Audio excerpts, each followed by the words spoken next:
नमस्कार मित्रांनो, मी आहे प्रवीण राठोड आणि तुम्ही पाहता आमचं YouTube channel tech Marathi expert.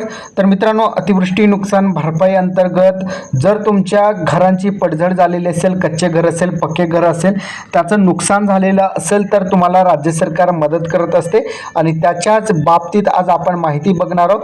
जर तुमच्या घरांचे नुकसान झाले तर तुम्हाला रक्कम किती मिळणार, कच्च्या घरांसाठी रक्कम किती मिळणार, पक्क्या घरांसाठी मदत किती मिळणार, याची संपूर्ण माहिती आजच्या व्हिडिओमध्ये आपण बघणार आहोत. त्यासाठी हा व्हिडिओ शेवटपर्यंत बघा. तर चला व्हिडिओ स्टार्ट करूया. तर मित्रांनो, मी आहे प्रवीण राठोड. जर तुमचं पूर्णत्व नष्ट झालेली किंवा पडझड झालेली घरे असतील तर त्यासाठी मदत राज्य सरकार करत असते. यामध्ये काही त्यांनी पार्ट डिवाइड केलेले आहे. जसे की पक्के घर असतील तर त्यासाठी जे आहे 1,20,000 रुपये प्रति घर याप्रमाणे मदत करणार आहे राज्य सरकार.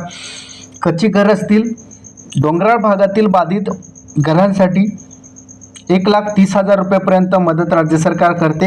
त्याचबरोबर अंशतः पडझड झालेली घरे असतील, झोपडी असतील, 15% किमान पडझड झालेले असतील तर त्यांना पक्की घरांसाठी 6,500 रुपये, कच्ची घरांसाठी 4,000 रुपये याप्रमाणे मदत राज्य सरकार करत असते. पडझड झालेल्या झोपड्यांसाठी 8,000 रुपये प्रति झोपडी याप्रमाणे राज्य सरकार मदत करीत असते.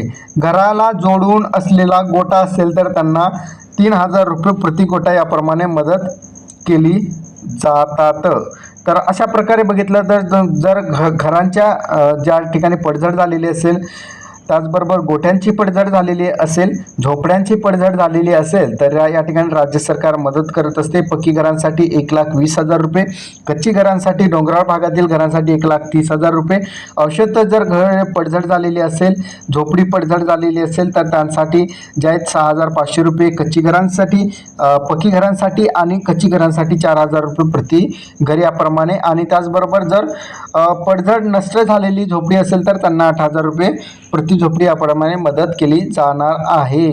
त्याचबरोबर घराला जोडून जर गोटा असेल तर 3,000 रुपये प्रति गोटा याप्रमाणे मदत राज्य सरकार केली जाणार आहे. तर अशा प्रकारचा आजचा आपला महत्त्वपूर्ण अपडेट होता. अपडेट कसा वाटला नक्की सांगा. चॅनलवर नवीन असाल चॅनलला सबस्क्राईब करा. इथेच थांबूया. जय हिंद, जय भारत.